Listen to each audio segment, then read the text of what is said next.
시간 마음을 정돈하고 하나님께 집중하기 원합니다. 다 함께 일어나셔서 주일 예배로 나아가겠습니다.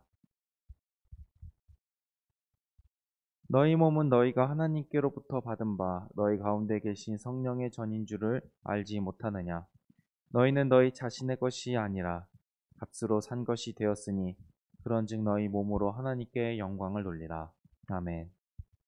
우리를 만드시고 우리를 구원하시고 우리를 인도하시는 삼위일체 하나님께 감사하며 예배하기 위하여 이 자리에 나왔습니다. 찬양에 우리의 마음이 담기게 하시고 설교에 우리의 마음이 열리게 하옵소서. 예배드리는 주의 백성들에게 은혜와 사랑을 내려주옵소서. 예수님의 이름으로 기원합니다. 아멘. 나는 전능하신 아버지 하나님 천지의 창조주를 믿습니다. 나는 그의 유일하신 아들 우리 주 예수 그리스도를 믿습니다. 그는 성령으로 잉태되어 동정녀 마리에게 선하시고 본디오 빌라도에게 고난을 받아 십자가에 못 박혀 죽으시고 장사된 지 사흘 만에 죽은 자 가운데서 다시 살아나셨으며 하늘에 오르시어 전능하신 아버지 하나님 우편에 앉아 계시다가 거기로부터 살아있는 자와 죽은 자를 심판하러 오십니다. 나는 성령을 믿으며 거룩한 공교회와 성도의 교제와 죄를 용서받는 것과 몸의 부활과 영생을 믿습니다. 아멘. 시간 다 함께 일어나셔서 찬양하시겠습니다.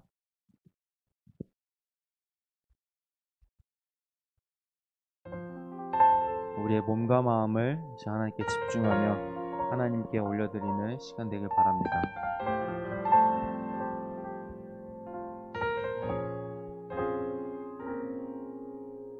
나의 모습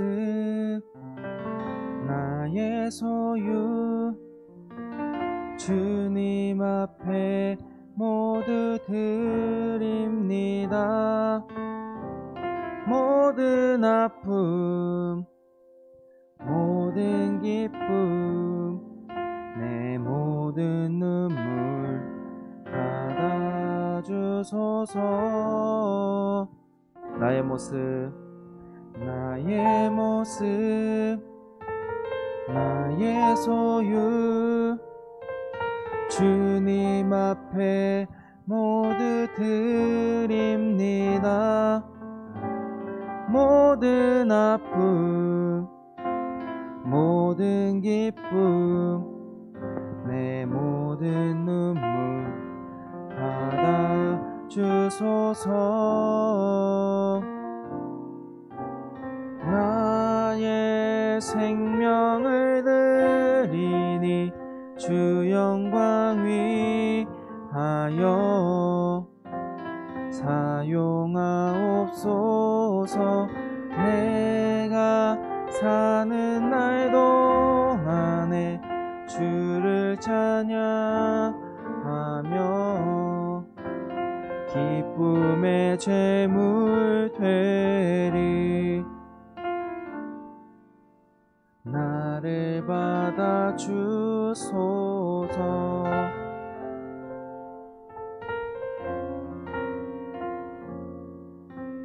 어제 일과 내일 일도 꿈과 희망 모두 드립니다. 모든 소망 모든 계획 내 손과 마음 받아주소서. 나의 생명을 드리니 주 영광 위하여 사용하옵소서.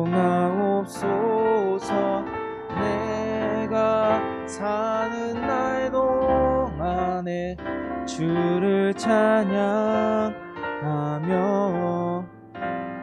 기쁨의 제물 되리.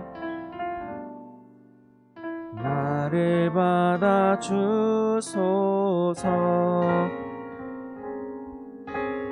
우리 가진 이 모든 것들을 다 주께서 우리에게 주시었네. 몸밖에 드릴 것이 없으니 내 삶을 받아 주소서.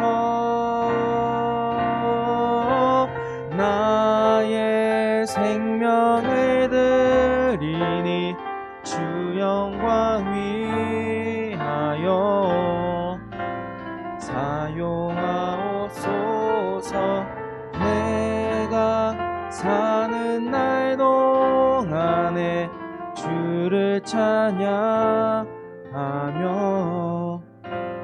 기쁨의 제물 되리. 나를 받아 주소서.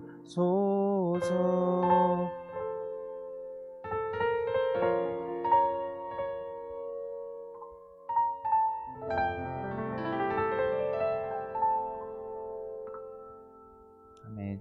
이 시간 다 함께 힘차게 박수 치면서 주님을 찬양하시겠습니다.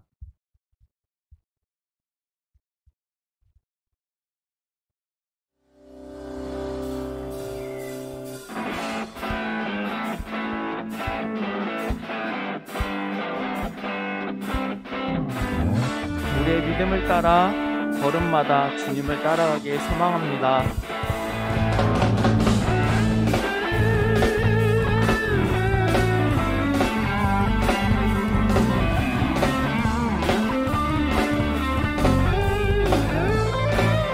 믿음 따라 믿음 따라 걸음마다 말씀 따라 주님만 따르리. 믿음 따라 걸음마다 말씀 따라 주님만 따르리. 믿음 따라 믿음 따라 걸음마다 말씀 따라 주님만 따르리. 믿음 따라 믿음 따라 걸음마다 말씀 따라 주님만 따르리. 나의 가는 길 믿음 따라갈 때 내가 날려왔어도 겁없네. 눈에 입술에 기도 믿음의 선포 주님 날 위하시면 누가 날 대적하리. 믿음 따라 걸음마다 말씀 따라 주님만 따르리. 믿음 따라 믿음 따라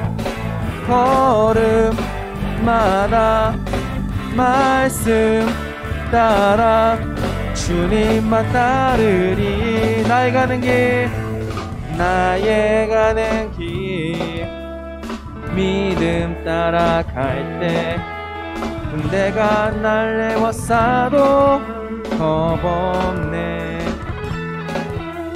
눈에 입술에 기도 믿음의 선포 주님 날 위하시며 누가 날 대적하리.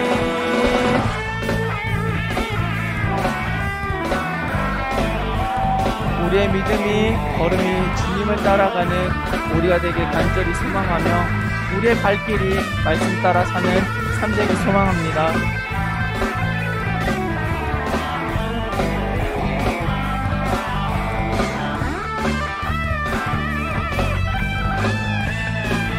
믿음이 모든 것을 이기네. 믿음이 모든 것을 이기네. 믿음이 모든 것을 이기네. 것들이 믿음 따라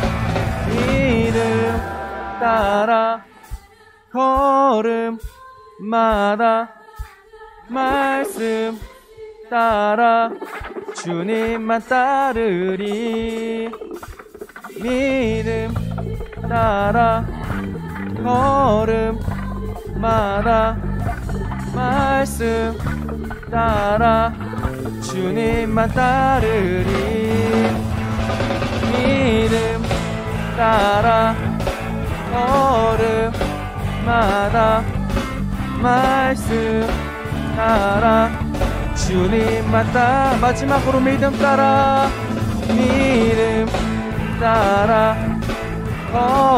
걸음마다 말씀 따라 주님만 따르리. 주님만 따르리.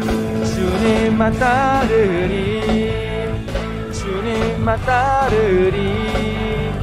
주님만 따르리. 주님만 따르리.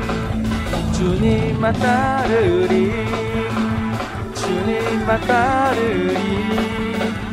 주님만 따르리. 주님만 따르리. 박수로 하나님께 영광 돌리시겠습니다. 아멘. 이 시간 다 함께 앉으셔서 찬양하시겠습니다. 믿음 따라가는 우리의 시선이 언제나 주님께 향하고 주님만 향하길 소망합니다.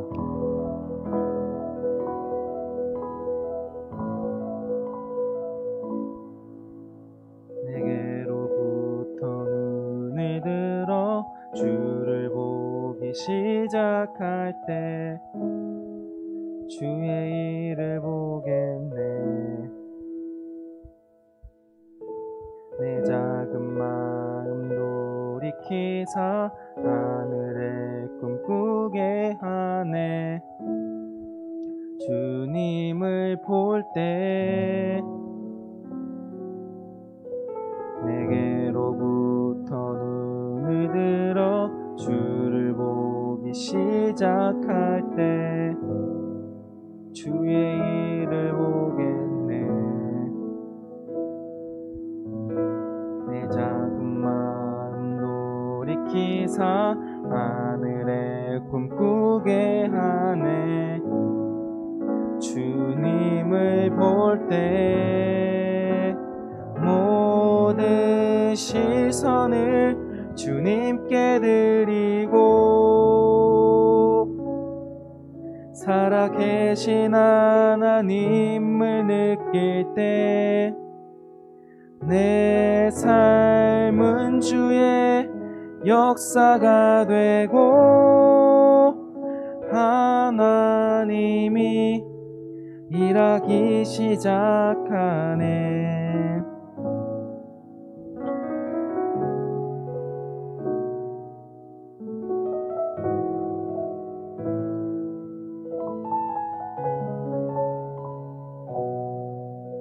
성령이 나를 변화시켜 모든 두려움 사라질 때 주의 일을 보겠네. 황폐한 땅 한가운데서 주님 마음 알게 되리. 주님을 볼 때 모든 시선을 주님께 드리고 전능하신 하나님을 느낄 때 세상은 주의 나라가 되고 하나님이 일하기 시작한 모든 시선을 주님께 드리고 살아계신 하나님을 느낄 때 내 삶은 주의 역사가 되고 하나님이 일하기 시작하네.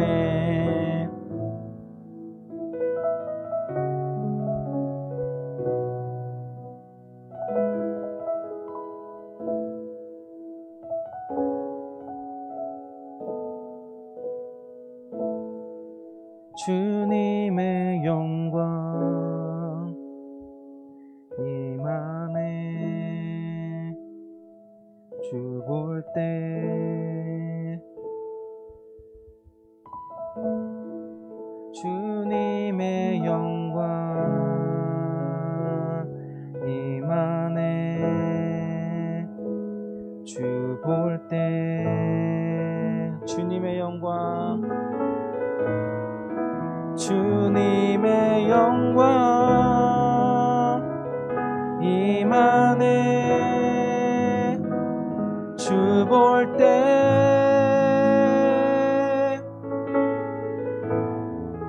주님의 영광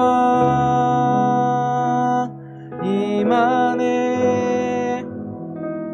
주 볼 때에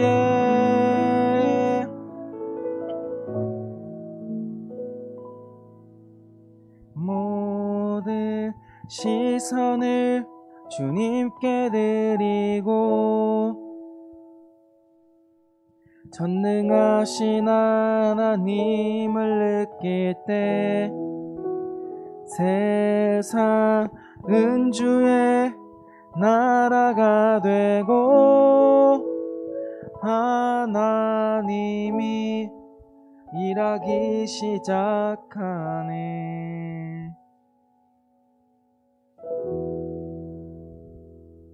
이 시간 다 함께 기도하시겠습니다.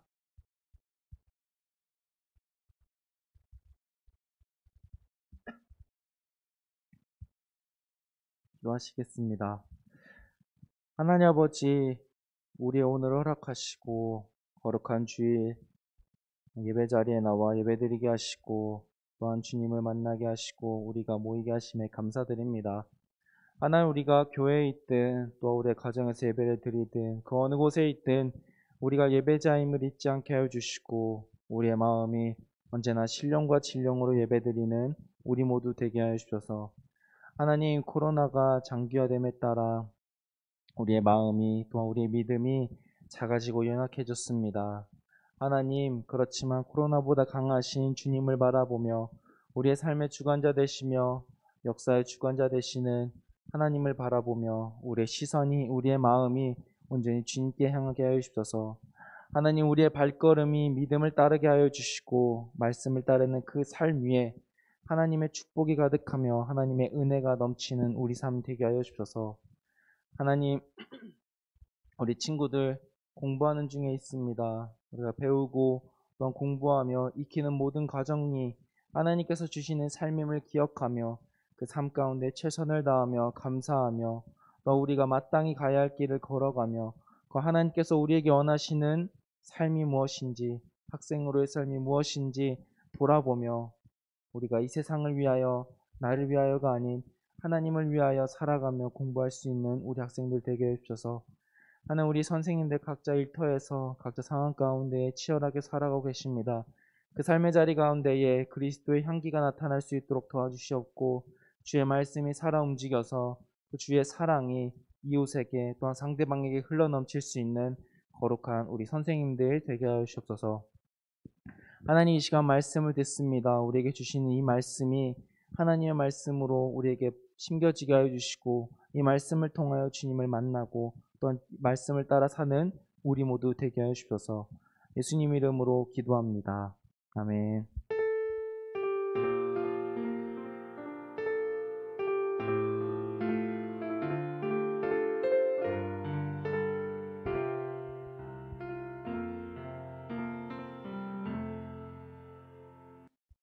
오늘 하나님께서 우리에게 주신 말씀은 잠언 25장 15절부터 28절의 말씀입니다. 이제 봉독합니다. 하나님의 말씀을 경청하십시오. 오래 참으면 관원도 설득할 수 있나니 부드러운 혀는 뼈를 꺾느니라. 너는 꿀을 보거든 조카리만큼 먹으라. 과식함으로 토할까 두려우니라. 너는 이웃집에 자주 다니지 말라. 그가 너를 시워하며 미워할까 두려우니라. 자기의 이웃을 쳐서 거짓 증거하는 사람은 방망이요 칼이요 뾰족한 화살이니라. 환난 날에 진실하지 못한 자를 의뢰하는 것은 부러진 이와 위골된 발 같으니라. 마음이 상한 자에게 노래하는 것은 추운 날에 옷을 벗음 같고 소다 위에 식초를 부음 같으니라. 내 원수가 배고파하거든 음식을 먹이고 목말라 하거든 물을 마시게 하라. 그리하는 것은 핀 숯을 그의 머리에 놓는 것과 일반이요 여호와께서 내게 갚아주시리라. 북풍이 비를 일으킴 같이 참소하는 혀는 사람의 얼굴에 분을 일으키느니라. 다투는 여인과 함께 큰 집에서 사는 것보다 온막에서 혼자 사는 것이 나으니라. 먼 땅에서 오는 좋은 기별은 목마른 사람에게 냉수와 같으니라. 의인이 악인 앞에 굴복하는 것은 우물이 흐려짐과 샘이 더러워짐과 같으니라. 꿀을 많이 먹는 것이 좋지 아니하고 자기의 영예를 구하는 것이 헛되니라. 자기의 마음을 제어하지 아니하는 자는 성읍이 무너지고 성벽이 없는 것과 같으니라. 이것은 우리를 위해 주시는 하나님의 말씀입니다. 아멘.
아멘.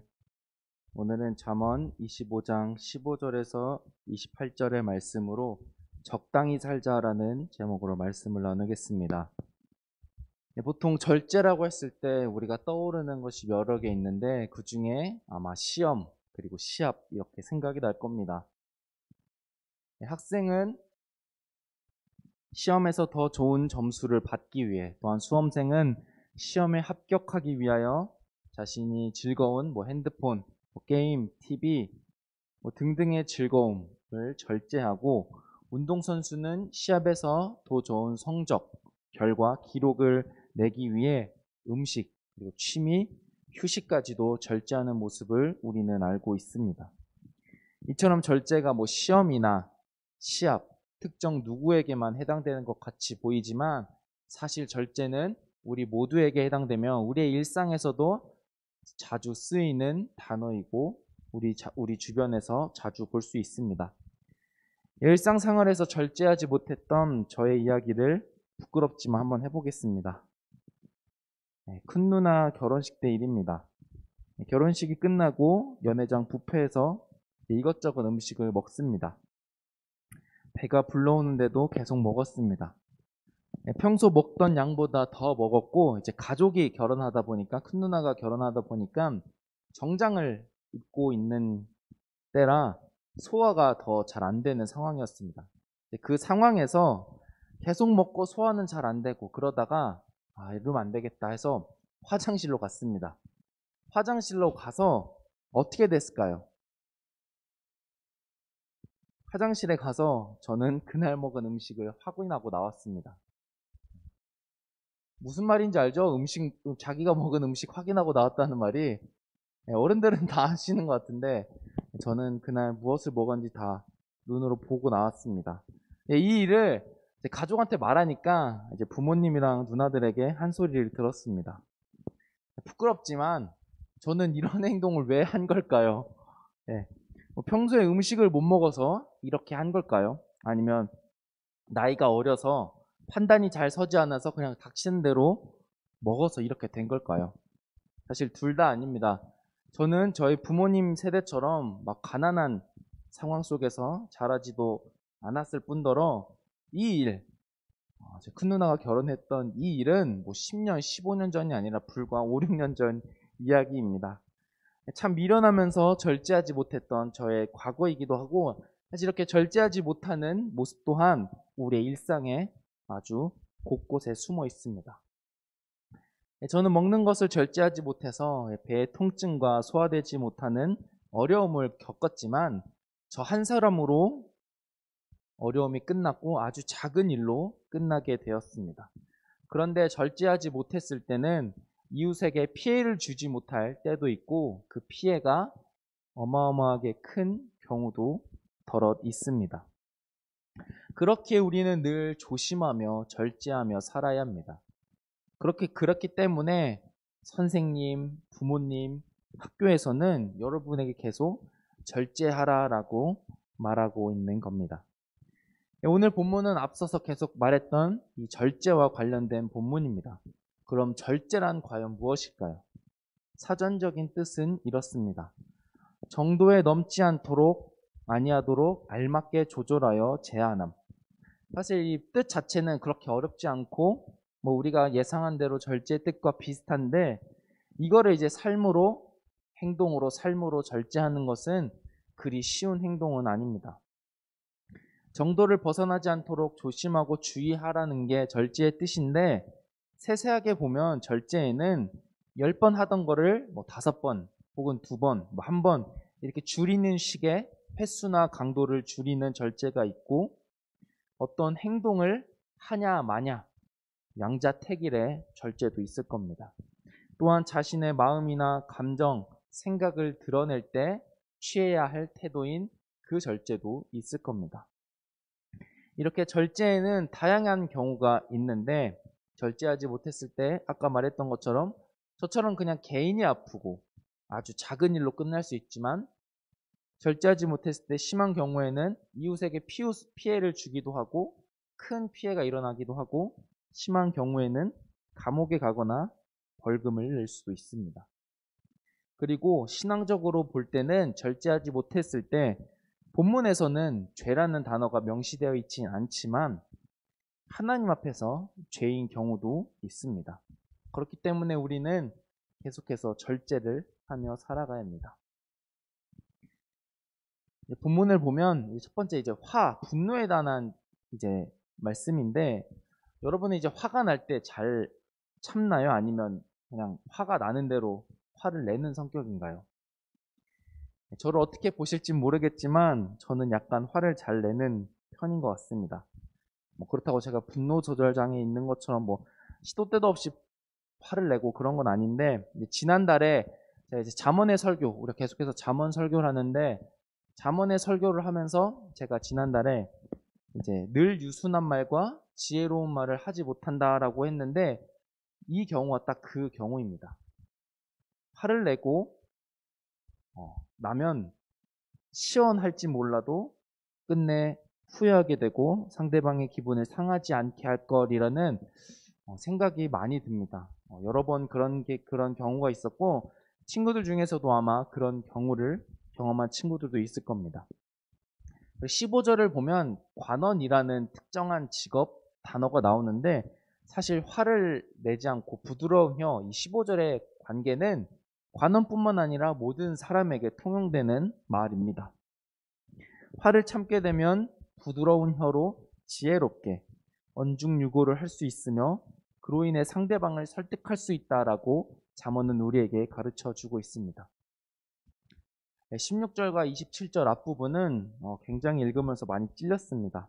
비록 과거 일이긴 하지만 식사하거나 음식을 먹는 것 그 자체는 우리에게 필수적이며 우리가 당연히 해야 될 일이지만 그것을 과하게 혹은 과한 식탐은 안 되며 절제해야 됨을 잠언은 우리에게 말해주고 있습니다.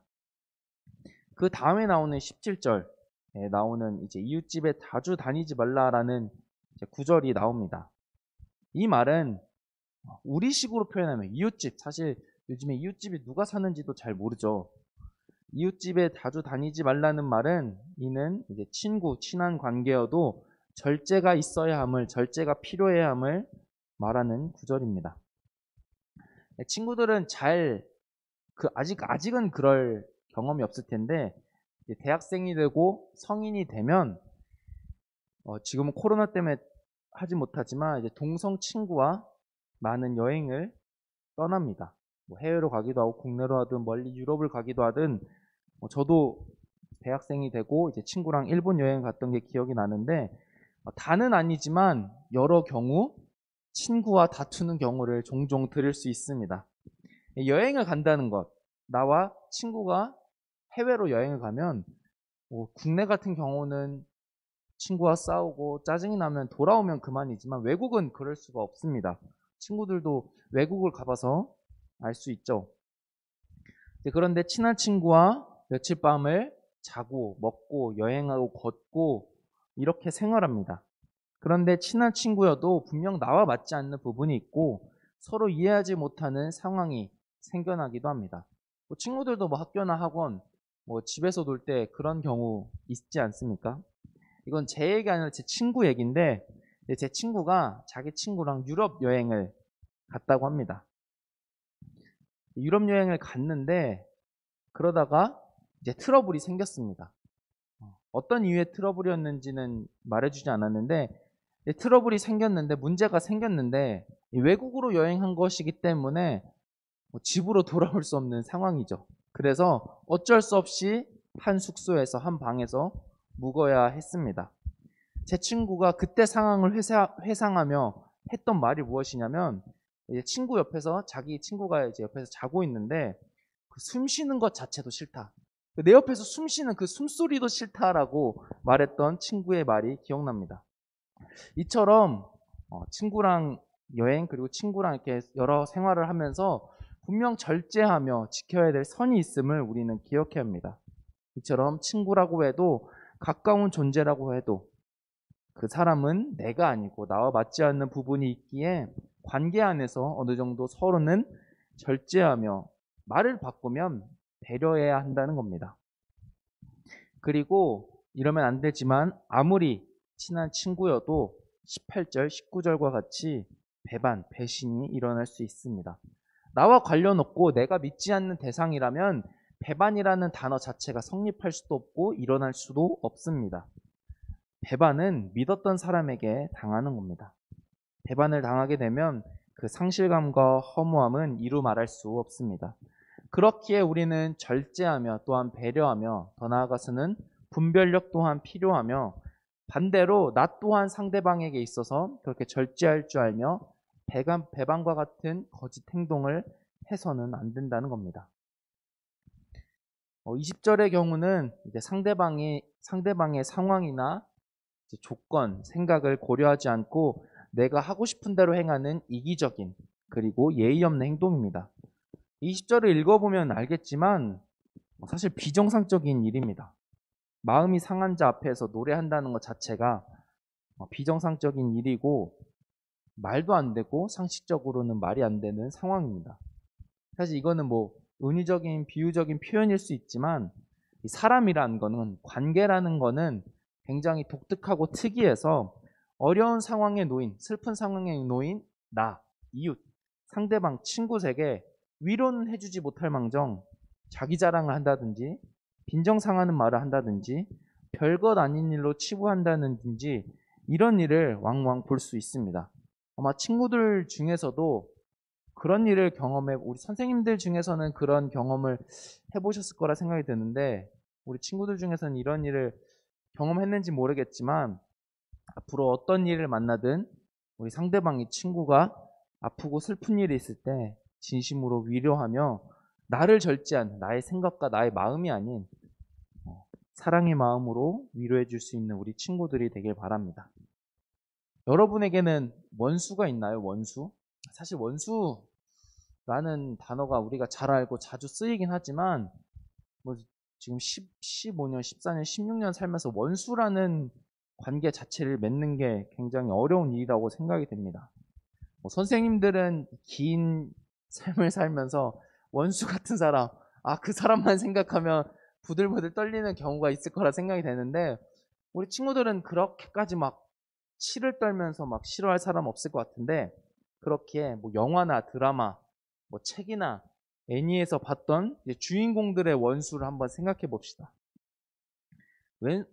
보면 알겠지만 원수가 되는 이유는 굉장히 다양합니다. 여러 가지인데 원수를 떠올리면 일단 싫고 밉습니다. 그 사람이 꼴도 보기 싫습니다.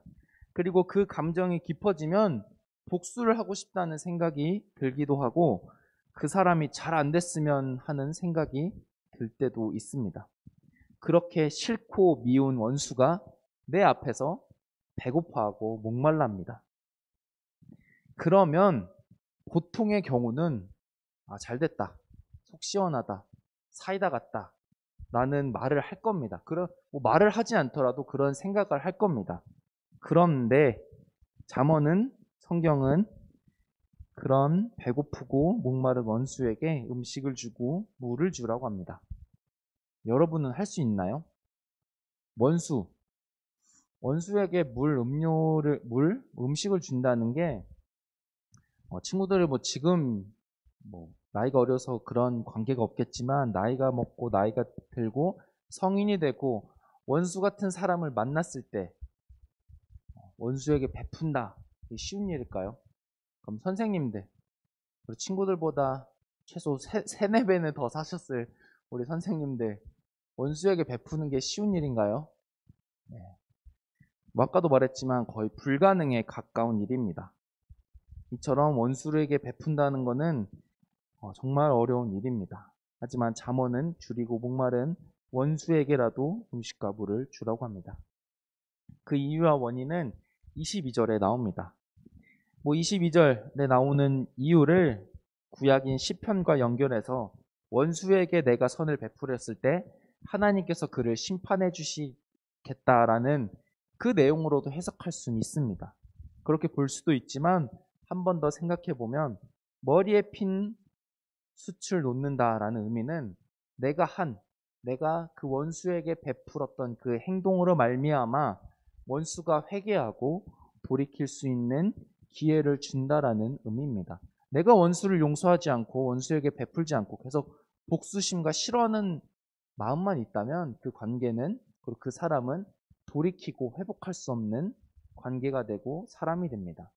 그렇지만 내가 베풀었을 때 그는 돌아올 수 있는 여지, 변할 수 있는 여지를 내가 그에게 주게 됩니다. 결과적으로 그렇게 하여 두 사람의 관계는 회복될 수 있는 길로 나아갈 수 있는 가능성이 생기고 원수에게 베푼 사람에게는 하나님께서 상으로 갚아주신다라는 의미입니다. 참소하다. 사실 엄청 생소한 단어입니다. 참수는 좀 들어봤을 텐데 참소가 무슨 뜻인지 알아요? 참소라는 말은 성경에서도 그리 많이 사용되지 않는 단어인데 이 본문을 보면 참소하는 혀라는 단어가 나옵니다. 이제 혀와 관련되어 있기 때문에 입이나 말과 관련되어 있음을 우리는 알 수 있습니다. 다른 한글 번역 성경을 보면 헐뜯는 혀, 험담하는 혀라고 나옵니다. 뒤에서 험담하거나 잘못도 없는데 꾸며서 말하는 것, 이것을 참소라고 하고 사전적인 뜻도 이와 비슷합니다. 우리 사회는 점점 이런 참소, 뒷담화가 점점 일반화되어 가고 있습니다. 물론 상대방이 정말 잘못했을 때, 객관적으로 봐도 여러 사람이 봐도 상대방이 정말 잘못했는데 이 나의 억울함, 나의 답답함, 이 고통을 호소하기 위해 이웃에게 그리고 친구에게 말할 수는 있습니다. 나는 되게 억울하고 내가는 잘못이 없는데 문제는 해결은 안 되고, 그래서 가족이나 친구나 이웃에게 나의 답답함을 호소할 수는 있습니다. 그렇지만 어떤 일에 대해 자신을 돌아보지도 않고 또 단순히 상대방을 싫어한다는 이유 때문에 뒤에서 말하는 태도, 참소, 뒷담화는 지양해야 하는 겁니다. 세상에서는 비록 이러한 모습이 점점 흔해지고 아마 우리도 대부분 많이 하고 있을 텐데, 일반화되는 이러한 세상 속에서 우리는 입과 혀, 말을 절제해야 되는 겁니다. 다른 구절들도 많지만 저는 24절이 가장 난해하다고 여겨집니다. 이 24절이 난해한 이유는 제 개인적으로는 15절이 있기 때문이라 여겨집니다. 다투는 여인은 우리가 지금까지 살펴본 17, 18, 19, 20절에 나오는 경우처럼 자신의 행동을 절제하지 못하는 사람입니다. 이 다투는 여인은. 그렇기에 다투는 여인은 상대방에게 아픔과 슬픔, 상처를 주게 되는데, 그런데 15절에 나오는, 15절 가장 처음에 나오는 오래 참으면이라는 단어가 나옵니다. 이 둘 존재가 마치 서로 팽팽한 기싸움을 하는 것 같습니다. 15절에서는 오래 참으라고 말하고 24절에는 다투는 여인과는 살지 말라라고 하고, 과연 이 관계 속에서 우리는 무엇을 생각해야 할까요? 물론 우리는 1차적으로 15절에 나오는 것처럼 꼭 다투는 여인이라도, 절제하지 못하는 여인이라도 우리는 오래 참아야 합니다. 그렇지만 우리는 분명히 한계가 있는 사람이기 때문에 절제하지 못하는 사람 앞에서 우리도 절제하지 못하는 사람이 될 수 있는 가능성이 있는 것이고, 또한 이와 반대로 상대방이 전혀 변할 기미가 없어 보입니다. 그럴 때 24절과 같이 혼자 있는 게 낫다라고 말하는 겁니다. 그리고 이러한 의미에 덧붙여서 또 하나의 의미는, 분명 나도 절제해야 될 대상이지만 절제할 줄 아는 상대방을 만나는 것도 중요함을 이 24절에서는 말씀해 주고 있습니다. 27절, 25절, 26절도 결국 기다림, 절제, 참음에 관한 말씀인데, 27절의 말씀은 다시 한번 이 먹는 것에 대한 얘기가 나옵니다. 그리고 이 꿀과 관련해서 영예라는 단어를 말하고 있습니다. 아까 말했던 것처럼 꿀, 식사, 음식 자체는 사람에게 필수적이며 어느 정도는 필요한 부분입니다. 영예도 그와 마찬가지라고 볼 수 있습니다. 그렇지만 과하게 필요 이상으로 더 원하고 추구하다 보면 그 행동은 분명 절제하지 못하는 행동이고, 16절처럼 토하는 결과 자신에게 해를 끼치는, 자신이 피해를 입는 일이 일어날 수 있다라고 성경은 경고하고 있는 겁니다. 마지막 28절은 결론, 마무리에 대한 내용입니다. 다소 길게, 본문 자체가 길기 때문에 다소 길게 절제에 대해서 알아봤는데, 사실 부모님, 학교, 선생님이 말씀하시는 절제의 모습과 크게 그리고 별반 다르지 않습니다. 우리가 그리스도인으로 살아가고 그리스도인의 모습이 이 성경 말씀에 있는데, 그 행위가 그 겉으로 보기에는 도덕책이 말하는 것과 비슷해 보입니다. 행위는 겉으로 봤을 때는 비슷해 보일지 몰라도 우리는 그 동기와 이유에 분명히 차이가 있고 전혀 다른 데 이유가 있습니다. 도덕은 더 좋은 사회, 그리고 도덕은 더 좋은 사람이 되기 위해 하라고 가르치고 배웁니다. 그렇게 절제하라고 우리에게 가르쳐 주는데, 우리는 그것을 포함하여 더 큰 개념, 더 상위의 개념, 하나님 나라의 삶, 예수 그리스도께서 말씀하신 그 은혜의 삶, 구원의 삶을 살아가야 하는 삶 중에 하나가 절제이기 때문에 우리는 말씀에 근거하여 하나님을 따라 절제해야 함을 기억해야 합니다. 이기기를 다투는 자마다 모든 일에 절제하나니 그들은 썩을 승리자의 관을 얻고자 하되 우리는 썩지 아니할 것을 얻고자 하노라. 오직 성령의 열매는 사랑과 희락과 화평과 오래 참음과 자비와 양선과 충성과 온유와 절제니 이 같은 것을 금지할 법이 없느니라. 둘 다 사도 바울의 서신으로 복음에 참여하여 제사함의 은혜를 경험하고 썩지 않는 면류관을 받기 위하여 절제하며 살아가는 그 삶이 그리스도인의 삶이다라고 바울은 말하고 있습니다. 삼위일체적으로 표현한다면 하나님의 사랑 안에서 예수 그리스도의 은혜로 성령 하나님과 동행하는 삶, 그 동행하는 삶 가운데 주어지는 것이 성령의 9가지 열매에 있는 절제라는 겁니다. 사실 오늘 본문에 나오는 내용만이 절제해야 될 부분은 아닙니다. 서두에서 말했듯이 절제는 우리의 일상, 우리의 주변, 우리의 매일매일 삶 속에서 필요해야 될 부분일지 모릅니다. 어떤 삶을 절제해야 할지 말해야 할지는 말씀을 통해 깨달을 수 있고 하나님께서 주시는 마음으로 판단할 수 있습니다. 이와 함께 더불어서 필요한 것은 자기 합리화가 아닌 자기 객관화입니다.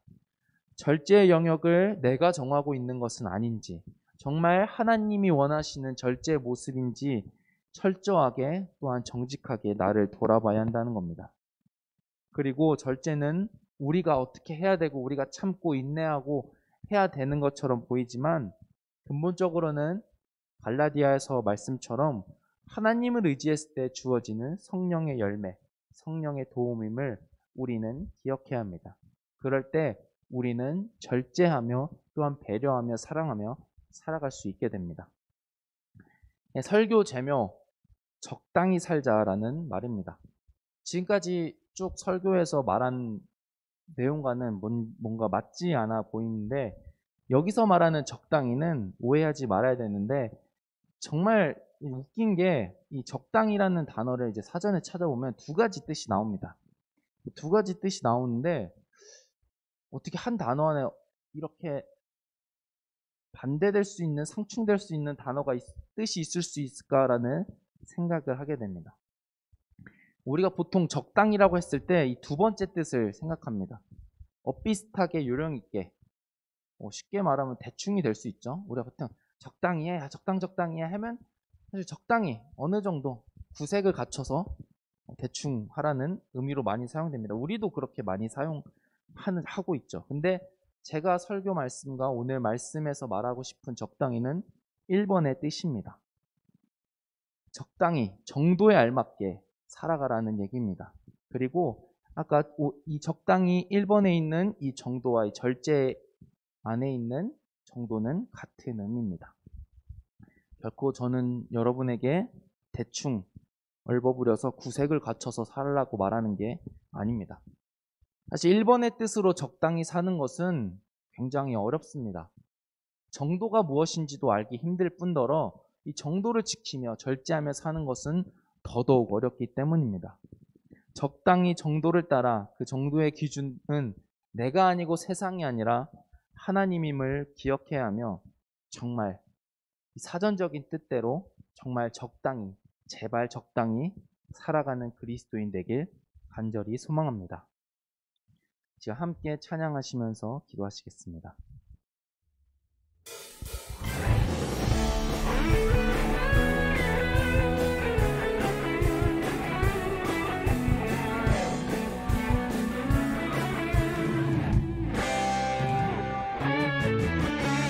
저 높은 하늘 위로 밝은 태양 떠오르듯이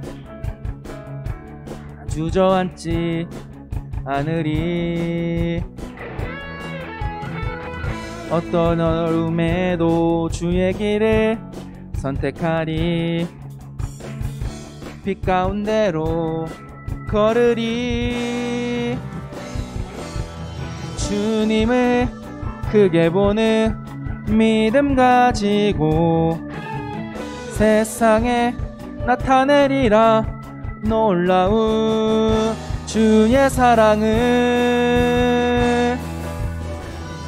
주의 꿈을 안고 일어나리라. 선한 능력으로 일어나리라. 이 땅의 부흥과 회복은 바로 나로부터 시작되리. 주의 꿈을 안고 일어나리라. 선한 능력으로 일어나리라. 이 땅의 부흥과 회복은 바로 나로부터 시작되리.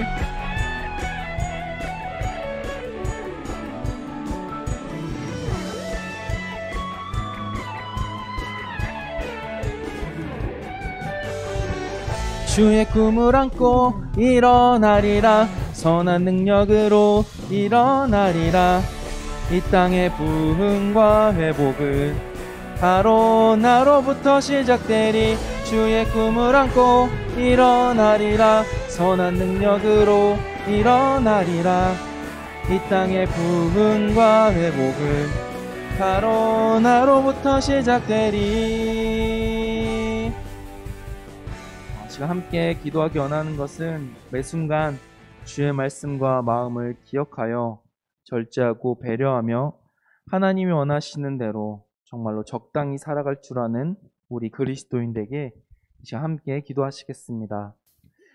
하나님 아버지, 우리가 살아가고 또한 여러 상황 가운데 여러 사람과 만나며 살아가고 있습니다.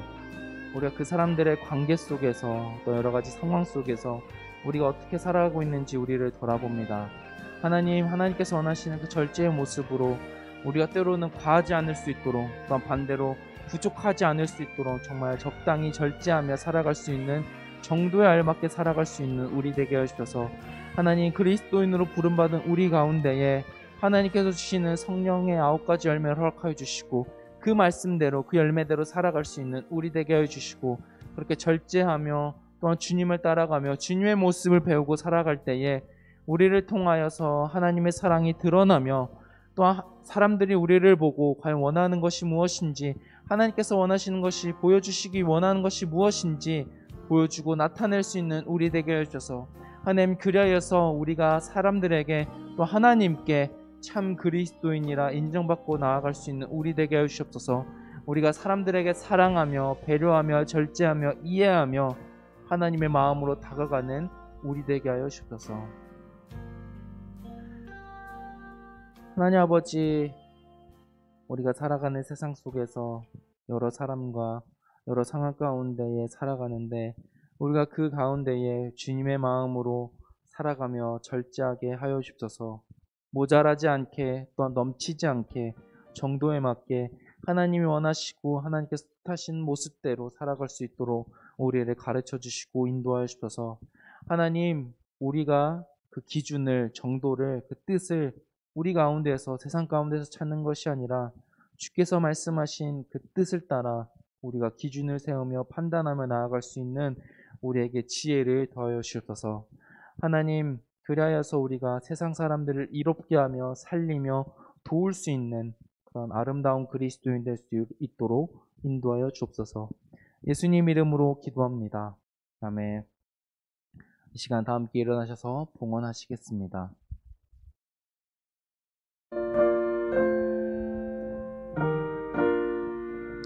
나의 하나님 받으소서. 주께 드리는 이 예물을 소리 높여 감사로 주께 드리네. 아멘. 우리가 살아가는 삶 속에서 하나님 나라를 바라보며 구원의 은혜를 마음에 품고 행동을 삼가며 절제하며 적당히 살아가게 하옵소서. 이 시간 봉헌을 드립니다. 봉헌 안에 우리의 진심이 담겨 있게 하시고 거룩하고 복된 하나님 나라를 위해 귀하게 사용하여 주옵소서. 예수님의 이름으로 기도합니다. 아멘. 하늘에 계신 우리 아버지, 아버지의 이름을 거룩하게 하시며 아버지의 나라가 오게 하시며 아버지의 뜻이 하늘에서와 같이 땅에서도 이루어지게 하소서. 오늘 우리에게 이러한 양식을 주시고 우리가 우리에게 잘못한 사람을 용서해 준 것 같이 우리 죄를 용서하여 주시고 우리를 시험에 빠지지 않게 하시고 악에서 구하소서. 나라와 권능과 영광이 영원히 아버지의 것입니다. 아멘.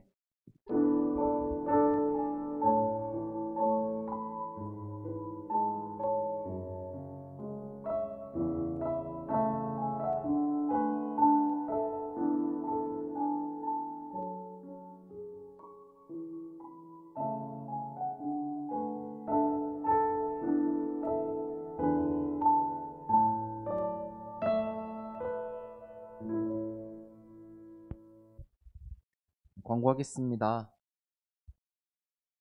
네, 온라인 예배, 또 모이는 예배로 나온 우리 모두 친구들을 환영하고 사랑합니다.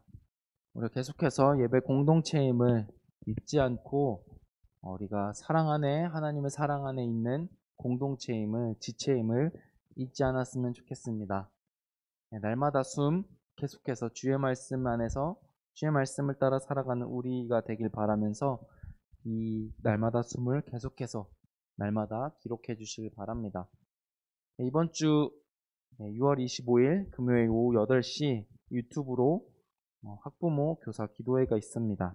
주제는 화목하게 하는 직분이라는 주제인데, 우리 선생님들 지난번에 이제 선생님들만 했었는데 이번에는 이제 교사와 더불어 학부모도 있음을, 그래서 되도록이면 우리 선생님들은 뭐 선생님이니까 참여하시겠지만 우리 선생님들은 반별 친구들의 부모님에게 전달하실 수 있었으면 좋겠습니다. 그래서 함께 기도하는 시간이 되길 바라고, 이거는 교사 광고인데 우리가 이제 예배 끝나고 이제 모여서 하고 이제 우리가 교사 모임을 하는데 모든 선생님들, 청년 선생님들까지도 함께 해주시기 바랍니다. 네, 계속해서 우리가 코로나 상황이고 6월이 되고 여러분 학기가 한 달 정도 남은 걸로 알고 있는데 우리 2, 3학년들 열심히 공부하시고 맡겨진 거 최선을 다하시고, 우리 1학년 우리 1학년 친구들과 이제 얘기를 나누고 전화를 해보면서 느낀 거는 살기 힘들다. 네.